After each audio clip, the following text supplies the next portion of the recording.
ಜೈ ಶ್ರೀಕೃಷ್ಣ. ಸಮಗ್ರ ಭಾಗವತ ಮಹಾಪುರಾಣ ರಸಪ್ರಶ್ನೆ ರಥೋತ್ಸವ ಕಾರ್ಯಕ್ರಮಕ್ಕೆ ತಮಗೆ ಸ್ವಾಗತ. ತಮಗೆ ನಾನು ಭಾಗವತದಲ್ಲಿ ಪ್ರಶ್ನೆಗಳನ್ನು ಕೇಳ್ತೀನಿ. ತಯಾರಾಗಿದ್ದೀರಾ? ಕೇಳಲ್ಲ? ತಮ್ಮ ಹೆಸರನ್ನು ಹೇಳಿ. ಶೋಭಾ ಆಲೂರು. ಶೋಭಾ ಆಲೂರು, ಆರ್ ನಗರ, ಸುಗುಣ ಅಪರ ಟ್ರಸ್ಟ್. Okay okay okay. ತಮಗೆ ನಾನು ಪ್ರಶ್ನೆಗಳನ್ನು ಕೇಳ್ತೀನಿ. ಮೊದಲನೇ ಪ್ರಶ್ನೆ ತಮಗೆ. ಶಕಟನ ಸಂದರ್ಭದಲ್ಲಿ ಬಂಡಿಯು ತುಂಡಾದ ವಿಷಯವನ್ನು ನಂದಗೋಪ ಯಶೋದೆಯರು ಏನಂತ ಭಾವಿಸ್ತಾರೆ? ಶಕಟನ ಸಂದರ್ಭದಲ್ಲಿ ಬಂಡಿಯು ತುಂಡಾದ ವಿಷಯವನ್ನು ನಂದಗೋಪ ಯಶೋದೆಯರು ಏನಂತ ಭಾವಿಸ್ತಾರೆ? ಅವರು ಯಾಕೆ ಹೀಗಾಯಿತು ಅಂತ ಅನ್ಕೊತಾರೆ? ಚಕ್ರ. ಬಂಡೆ ಬಂಡೆ ಇದಾಗತ್ತಲ್ಲ ಚಕ್ರ, ಅವಾಗ ಏನಂತ ಅನ್ಕೋತಾರೆ ಅವರು? ಜೋರಾಗಿ ಹೇಳ್ಬೇಕು. ನಾನು ಹೇಳ, ನೀವು ಹೇಳ್ತೀರಾ? ಹೇಳ್ಬಿಡ್ಲ? ಗೃಹ ಚೇಷ್ಟೆ. ಯಾಕೆಂದ್ರೆ ನೋಡ್ರಿ, ಏನೋ ಒಂದು ನಮ್ಗೆ ಗೊತ್ತಿಲ್ಲದ ಏನಾರು ನಡೀತಾ ಇದ್ರೆ ಏನ್ ಅನ್ಕೊಂತೀವಿ? ಏನೋ ಸರಿ ಇಲ್ಲ, ಗ್ರಹಗತಿ ಸರಿ ಇಲ್ಲ, ಅದಕ್ಕೆ ಹಿಂಗೆ ಆಗ್ತಾ ಇದೆ ಅಂತ ಹೇಳಿ ಯಾರು ಅನ್ಕೋತಾರೆ? ನಂದಗೋಪ ಮತ್ತು ಯಶೋದೆಯರು ಅನ್ಕೋತಾರೆ. ಅವನು ಪರಮಾತ್ಮ, ಅದೆಲ್ಲ ಇಲ್ಲ. ಆದರೆ ಅವ್ರಿಗೇನು ಅನಿಸ್ತಾ ಇವಾಗ ಆ ಒಂದು ಸಂದರ್ಭದಲ್ಲಿ ಗೃಹಚೇಷ್ಟೆ, ಅದಕ್ಕೆ ಹೀಗೆ ಆಗ್ತಾ ಇದೆ ಅಂತ ಹೇಳಿ ಅನ್ಕೋತಾರೆ. ಮುಂದಿನ ಪ್ರಶ್ನೆ ಹೋಗೋಣ. ಶೇಷದೇವರ ಆವೇಶವುಳ್ಳ ಪೈಲರು ಯಾವ ವೇದದ ಪ್ರವರ್ತಕರಾಗಿದ್ದರು? ಇನ್ನೊಂದ್ಸಲ ಕೇಳ್ತೇನೆ. ಶೇಷದೇವರ ಆವೇಶವುಳ್ಳ ಪೈಲರು ಯಾವ ವೇದದ ಪ್ರವರ್ತಕರಾಗಿದ್ದರು? ಋಜುವೇದದ. ಜೋರಾಗಿ. ರುಜು ಅಲ್ಲ, ರುಜು ಅಲ್ಲ. ಹೇಳಿ, ನಿಧಾನಕ್ಕೆ ಹೇಳಿ, ಆರಾಮಾಗಿ ಹೇಳಿ. ಋಗ್ವೇದದ. ಹೌದು, ಸರಿಯಾದ ಉತ್ತರ. ಋಗ್ವೇದದ ಪ್ರವರ್ತಕರಾಗಿದ್ದರು. ಋಗ್ವೇದದ ಪ್ರವರ್ತಕರಾಗಿದ್ದರು, ಸರಿಯಾದ ಉತ್ತರ. ಮುಂದೆ ಹೋಗ್ಲಾ? ಹೋಗ್ರಿ ಅಂತೀರ? ಓಕೆ ಓಕೆ, ಮುಂದೆ ಹೋಗ್ತೀನಿ.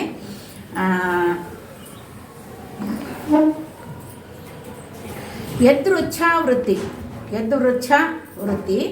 ಶಿಲೋಂಚ ವೃತ್ತಿ, ಅಸಂಚಯ ವೃತ್ತಿ, ವಾರ್ತಾವೃತ್ತಿ ಮತ್ತು ಶಾಲೀನ ವೃತ್ತಿ ಇವು ಯಾವ ಕ್ರಮದಲ್ಲಿ ನಿರೂಪಿತವಾಗಿವೆ? ವೃತ್ತಿಗಳು ನೀಚ ಕ್ರಮದಲ್ಲಿ. ಸರಿಯಾದ ಉತ್ತರ. ಯದೃಚ್ಛಾ ವೃತ್ತಿ, ಶಿಲೋಂಚನ ವೃತ್ತಿ, ಅಸಂಚಯ ವೃತ್ತಿ, ವಾರ್ತಾವೃತ್ತಿ ಮತ್ತು ಶಾಲೀನ ವೃತ್ತಿ ಇವು ನೀಚ ಕ್ರಮದಲ್ಲಿ ನಿರೂಪಿತವಾಗಿವೆ ಅಂತ ಹೇಳಿದರೆ. ಇನ್ನು ಕೊನೆಯದಾಗಿ ತಮಗೆ ಮೊದಲನೆಯ ಪ್ರಾಕೃತ ಸೃಷ್ಟಿ ಯಾವುದು?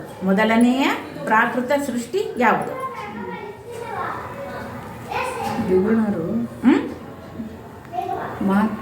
ದ್ವಿಗುಣರು ಅಷ್ಟು ಪ್ರಶ್ನೆ ಬಂದವಲ್ಲ ಇದರಾಗೆ? ಇಲ್ಲ. ಯಾವುದರಲ್ಲಿ? ಮೊದಲನೆಯ ಪ್ರಾಕೃತ ಸೃಷ್ಟಿ ಯಾವುದು? ಅಲ್ಲ, ನಾನೊಂದು ದೇವ್ರನಾಮ ಹೇಳ್ತೀನಿ, ನೆನಪು ಮಾಡ್ಕೋತಾ ಇರಿ.